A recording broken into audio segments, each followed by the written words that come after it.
देखिए, आज से लगभग 6-7 महीने पहले भी मैंने इस टॉपिक पे वीडियो बनाया हुआ था कि अगर म्यूचुअल फंड कंपनी भाग जाती है या फिर म्यूचुअल फंड कंपनी में लगाए गए जो पैसे हैं क्या वो ज़ीरो हो सकते हैं। इसके अलावा और भी बहुत सारे सवालों का जवाब मैंने दिया हुआ था। लेकिन आप लोगों के कई महीनों से देख रहा हूँ रेगुलर कई सारे कमेंट्स आ रहे थे, तो मुझे लगा कि फिर से इस पर एक वीडियो आनी चाहिए। आज की इस वीडियो में हम इन्हीं तमाम तर मुद्दों के ऊपर हम बात करेंगे कि अगर म्यूचुअल फंड कंपनी भाग जाती है तो फिर क्या होगा, दूसरी बात भाग सकती है या नहीं भाग सकती है, और म्यूचुअल फंड में लगाए गए पैसे जीरो हो सकते हैं या नहीं हो सकते हैं। उसके अलावा हम ब्रोकर एप्लीकेशन के जरिए निवेश करते हैं, तो वो एप्लीकेशन अगर बंद हो जाए तो फिर वहां पर मेरे इन्वेस्टमेंट के साथ क्या होगा। इसके अलावा और भी बहुत सारी चीज़ें इस वीडियो में हम डिस्कस करने वाले हैं। एक बात याद रखिए, ये जो सवाल है ना कि कंपनी बंद हो गई तो क्या होगा, पैसे जीरो हो सकते हैं या नहीं हो सकते हैं, ये सब जितना छोटा छोटा सेंटेंस है ना, जितना सुनने में आसान लगता है ना, इसका उत्तर देना, इसका आंसर करना या इसका आंसर समझना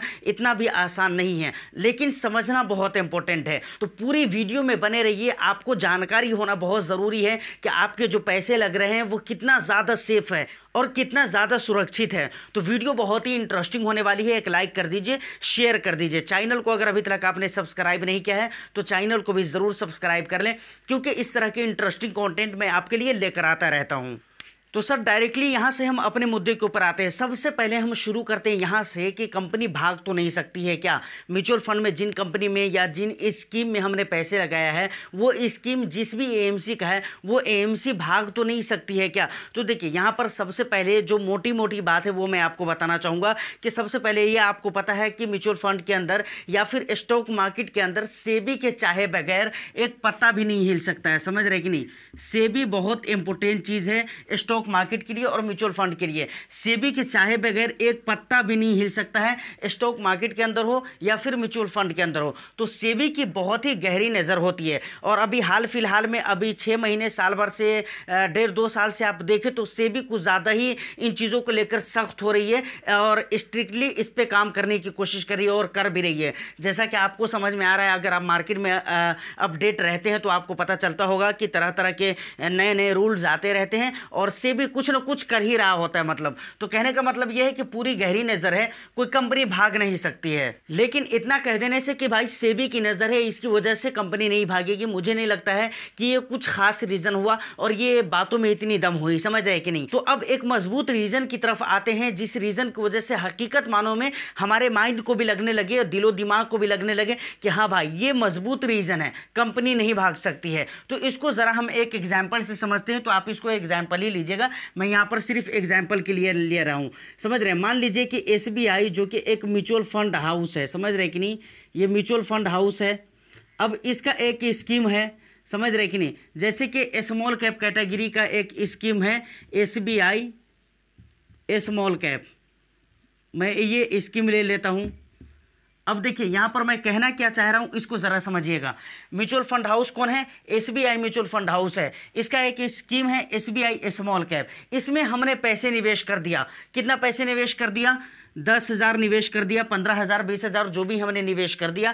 अब इससे क्या करेगा फंड मैनेजर, उसको इस पैसे को कहाँ लगाएगा, स्टॉक्स खरीदेगा इस पैसे से। तो यहाँ तक के तो आपको क्लियर है, यहाँ तक तो सारी बात आपको पता ही है। लेकिन अब इसके बाद जब फंड मैनेजर स्टॉक खरीद लेता है उसके बाद वो स्टॉक्स रहता कहाँ पर है, उसकी सुरक्षा किसकी जिम्मेदारी होती है, उसको देखभाल कौन करता है, ये मोस्ट इंपोर्टेंट चीज़ है। तो इसको हमें समझना है। तो भाई आपको शायद पता है या नहीं है, अगर पता है तो अच्छी बात है, नहीं तो बहुत सारे लोगों को मुझे लगता है कि पता नहीं है। तो देखिए, आप लोगों को अगर लगता है कि भाई मान कर चलिए हमने जो पैसे लगाए, इन्वेस्टर्स ने जो पैसे लगाए, उसे फंड मैनेजर ने शेयर्स खरीदे अलग अलग कंपनियों के। अब वो शेयर्स की जो रखवाली होती है, देखभाली होती है, उसका जो सुरक्षा होता है, आपको लगता होगा कि एसबीआई म्यूचुअल फंड के पास है। नहीं, बिल्कुल गलत है भाई। उसकी जो देखभाल होती है, उसकी जो निगरानी होती है ना, वो किसकी जिम्मेदारी होती है पता है आपको, उसका नाम क्या है पता है, उसका नाम है कस्टोडियन। बहुत ही गौर से समझिएगा इस बात को, उसका नाम है कस्टोडियन। मतलब ये अगर चाहे कि बगैर उसके बताए हुए हम चुपचाप अपने स्टॉक्स को बेच ले, ऐसा वो कर नहीं सकता है। अगर वो चाहे कि हम फंड को लिक्विडेट कर दें, ऐसा भी नहीं कर सकता है। मतलब कुछ भी नहीं कर सकता है, कुछ भी उनको स्टॉक्स के साथ छेड़खानी करनी होगी, खरीदनी होगी, बेचनी होगी। तो ये सारी चीज़ें कस्टोडियन को पता चलती रहती है। अच्छा, अब देखिए कस्टोडियन कौन होते हैं। कस्टोडियन आखिर होता कौन है?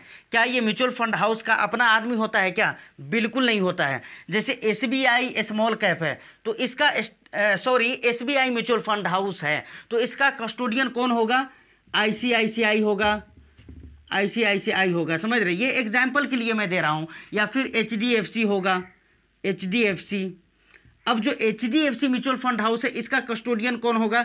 SBI हो सकता है, ऐसा करके हो सकता है, या फिर कोई और हो सकता है, मोतीलाल ओसवाल हो सकता है, समझ रहे हैं? कोई भी हो सकता है, मतलब ऐसा करके, मतलब SBI का कस्टोडियन SBI का अपना आदमी नहीं रहेगा, HDFC का कस्टोडियन HDFC का अपना आदमी नहीं रहेगा, ICICI का कस्टोडियन ICICI का अपना आदमी नहीं रहेगा। मतलब मैं यही कहना चाह रहा हूँ। तो ये इसकी बहुत जिम्मेदारी होती है देखभाल करने की, और इनकी बहुत ही गहरी नज़र होती है। इनको बताए बगैर ना आप स्टॉक्स को अपने फंड को लिक्विडेट कर सकते हैं, ना अपने एक स्टॉक्स के साथ भी कुछ भी छेड़खानी कर सकते हैं। तो मैं यहाँ पर यह कहना चाहता हूँ कि भाई सारा पैसा जो स्टॉक्स में लगा हुआ है वो सारे स्टॉक्स तो कस्टोडियन के मतलब निगरानी में है।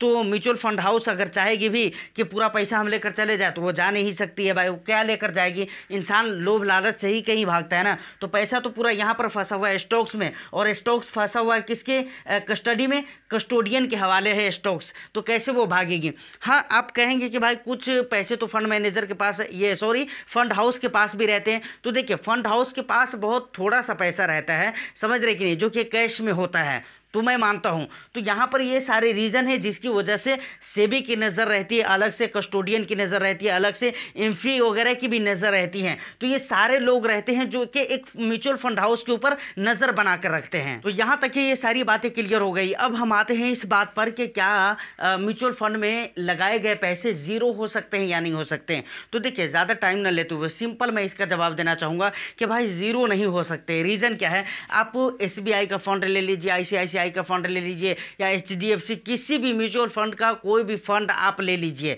लेकिन वहां पर इंपॉर्टेंट क्या है? वहां पर इंपॉर्टेंट है उसकी होल्डिंग्स, समझ रहे कि नहीं? होल्डिंग्स जब आप देखेंगे तो आपको पता चलेगा कि भाई उसकी होल्डिंग्स में, स्टॉक्स होल्डिंग्स में, एक कंपनियों में उस स्कीम के पैसे नहीं लगाए गए हैं, बहुत सारी कंपनियों में वो पैसे लगे होते हैं, जिसकी वजह से वेल डाइवर्सिफाइड होते हैं उनके स्टॉक्स होल्डिंग्स, जिसकी वजह से ये मुमकिन है कि भाई, ये मुमकिन ही नहीं है कि पैसे बिल्कुल ज़ीरो हो जाए। हाँ, कभी कभार ऐसा हो सकता है कि कुछ कम हो सकता है, माइनस में जा सकता है, लेकिन बिल्कुल ज़ीरो नहीं हो सकता है। ज़ीरो होने के लिए जैसे मैं एक स्मॉल कैप आपको बताता हूँ, निपॉन इंडिया स्मॉल कैप, समझ रहे कि नहीं? मैं शॉर्ट में लिख देता हूँ स्मॉल कैप। जब आप इसके स्टॉक्स होल्डिंग्स को देखेंगे ना तो 100+ कंपनीज हैं, उनके स्टॉक्स में पैसे निवेश किए गए हैं।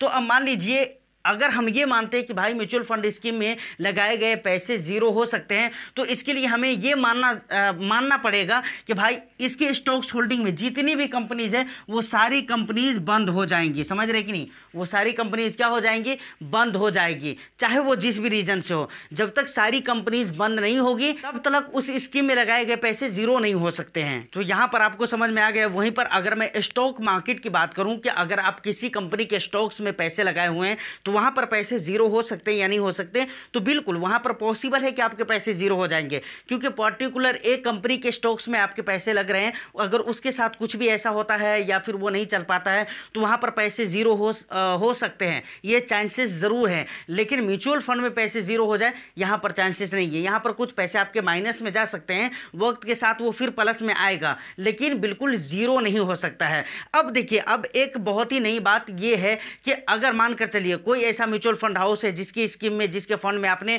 निवेश करके रखा हुआ है, लेकिन अब वो म्यूचुअल फंड बिजनेस को, वो अपने म्यूचुअल फंड बिजनेस को बंद करना चाह रहा है, तो ऐसे में क्या होगा? जैसे फिर हम एग्जांपल लेते हैं SBI को ही।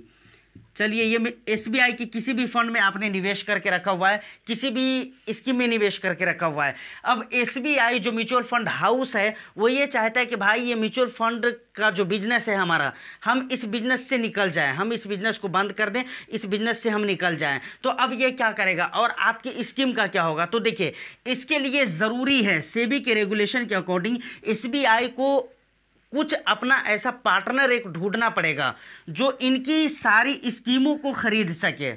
मैं क्या बोल रहा हूँ, एसबीआई के लिए ज़रूरी होगा सेबी के रेगुलेशन के अकॉर्डिंग कि अपना कोई पार्टनर वगैरह ढूंढे। पार्टनर बोले तो यहाँ पर आधा आधा वाला मत समझिएगा। पार्टनर यहाँ पर मैं ये बोल रहा हूँ कि कोई अपनी स्कीम को खरीदने के लिए इनको एक मालिक ढूंढने की ज़रूरत पड़ेगी। किसी भी फंड हाउस से ये कॉन्टेक्ट कर सकता है और कह सकता है कि भाई मैं इस बिजनेस से निकलना चाहता हूँ, आप मेरी स्कीमों को ख़रीद लें। वो स्कीम को ख़रीद लेगा, उसके बाद जो स्कीम है वो सेम उसी तरीके से चलती रहेंगी, समझ रहे हैं। उसमें से आपको कुछ भी चेंज करने की ज़रूरत नहीं है, निकलने की भी ज़रूरत नहीं है।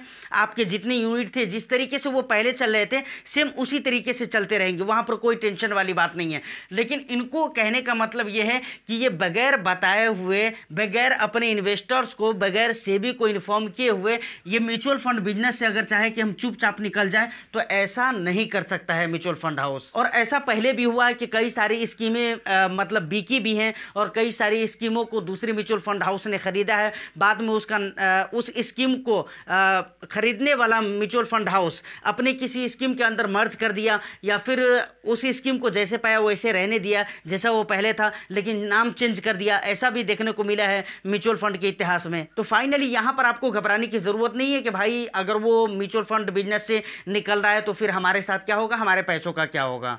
तो अब हम वीडियो के बिल्कुल लास्ट पॉइंट पर और लास्ट पार्ट पर आ चुके हैं। मुझे लगता है कि वीडियो में अगर आप यहाँ तक पहुँच चुके हैं तो आपको बहुत सारी चीज़ों के बारे में पता चल चुका होगा। तो वीडियो अच्छी लग रही है तो एक लाइक ज़रूर कर दीजिए। अब लास्ट पॉइंट के बारे में बात करते हैं। देखिए, आपको पता है कि म्यूचुअल फंड में हम दो तरीके से निवेश करते हैं। पहला रेगुलर प्लान होता है, दूसरा डायरेक्ट प्लान होता है। रेगुलर प्लान वो होते हैं जो एजेंट या डिस्ट्रीब्यूटर के जरिए आप निवेश करते हैं, और डायरेक्ट प्लान वो होते हैं जो खुद से ब्रोकर के जरिए एप्लीकेशन वगैरह पे आप अपना अकाउंट क्रिएट करते हैं या किसी वेबसाइट के जरिए आप निवेश करते हैं, मतलब खुद से इन्वेस्टमेंट करते हैं, तो वो डायरेक्ट कहलाता है। अगर मैं ऑप्शन की बात करूं बेहतर कौन है, तो दोनों अपनी अपनी जगह पे सही है, दोनों के एडवांटेज और डिसएडवांटेज है, तो उसके ऊपर हम नहीं जा रहे हैं। हमारा जो मेन मुद्दा है वो ये है कि अगर हम एप्लीकेशन के जरिए निवेश करते हैं जैसे कि ग्रो हो गया, ज़ेरोधा हो गया, इसके अलावा और भी जो भी एप्लीकेशन है, तो अगर ये एप्लीकेशन बंद हो जाती है आने वाला टाइम में, अगर ये एप्लीकेशन बिल्कुल बंद हो गया किसी भी रीज़न से, किसी भी कारण से, तो उस टाइम हमारे इन्वेस्टमेंट का क्या होगा। तो देखिए सर, यहाँ पर भी आपको बिल्कुल टेंशन लेने की ज़रूरत नहीं है। आपको पता होगा कि आप जो निवेश कर रहे हैं ना, वो आप एप्लीकेशन में निवेश कर रहे हैं, वो एक सिर्फ रास्ता है, समझ रहे कि नहीं, वो सिर्फ एक रास्ता है। आप जो पैसे लगा रहे हैं, जो भी पैसे आप लगा रहे हैं ना, वो पैसे ऐप के अंदर नहीं रह रहा है, इस बात को आप याद रखिए। आपको पता है जब आप निवेश करते हैं ना, तो उसके बाद आपको यूनिट अलॉट होने में थोड़ा टाइम लगता है। क्यों टाइम लगता है पता है? जब तक वो म्यूचुअल फंड एएमसी यानी एएमसी, जब तक वो पैसे, आपके पैसे एएमसी के पास नहीं पहुंच जाता है, तब तक आपको यूनिट अलॉट नहीं होते हैं। तो इस बात से मैं क्या कहना चाह रहा हूं, मैं ये कहना चाह रहा हूं कि आप जो पैसे लगा रहे हैं किसी भी एप्लीकेशन के जरिए आप म्यूचुअल फंड के अंदर निवेश कर रहे हैं, तो आप ये मत समझिए कि आपके पैसे ऐप में लगे हुए हैं या ऐप में पड़े हुए हैं या ऐप में आप निवेश कर रहे हैं। नहीं, ये सिर्फ एक रास्ता है।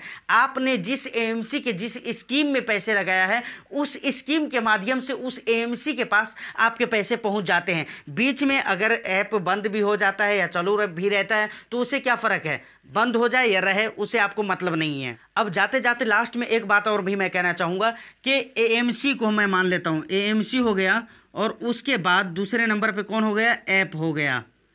देखिए, कभी भी कोई कंपनी कब भागती है, जब उसको फ़ायदा ना हो रहा हो। ये मेन, किसी भी कंपनी के भागने के पीछे जो मेन रीज़न होते हैं ना, वो यही होते हैं कि अगर उसको फ़ायदा नहीं हो रहा है तभी जाकर वो कंपनी भागती है। जबकि मैं एएमसी की बात करूं या फिर एप्लीकेशन की बात करूं तो इन लोगों को ऐसा नहीं कि फ़ायदा नहीं हो रहा है, बहुत फ़ायदा हो रहा है। आपको पता है ना, नए नए एनएफओ बराबर मार्केट में आते रहते हैं। एनएफओ के ऊपर कभी मैं बात करूँगा तब मैं आपको बताऊँगा कि आखिर कंपनीज़ को कैसे कैसे फ़ायदा होता है और वो क्यों इतना ज़्यादा एनएफओ वगैरह निकालती है, एनएफओ निकालने के रेगुलेशन क्या है सेबी के अकॉर्डिंग। इन सारे मुद्दों पर हम बात करेंगे ज़रूर, तो उस वीडियो में मैं बताऊंगा। फिलहाल शॉर्ट में मैं आपको इतना बता रहा हूं कि फ़ायदे की अगर बात की जाए तो एएमसी को या फिर एप्लीकेशन को बहुत ज़्यादा फ़ायदा है इन्वेस्टर्स के इन्वेस्टमेंट करने से। जब इनको फ़ायदा हो रहा है तो भाई कौन चाहता है कि अपना फ़ायदा छोड़कर हम भाग जाए, ऐसा तो नहीं है ना। तो हर कोई चाहता है कि उनका फ़ायदा होना चाहिए, तो फ़ायदा हो रहा है तो भागने का भी सवाल नहीं आता है, समझ रहे हैं। उम्मीद करता हूँ कि वीडियो आपको अच्छी लगी हो तो एक लाइक कर दीजिए, शेयर कर दीजिए। चैनल को अगर अभी तक आपने सब्सक्राइब नहीं किया तो चैनल को भी ज़रूर सब्सक्राइब कर लें। मैं फिर मिलता हूँ किसी नेक्स्ट एंड इंटरेस्टिंग वीडियो में, जब तक के लिए all the best. Thank you for watching.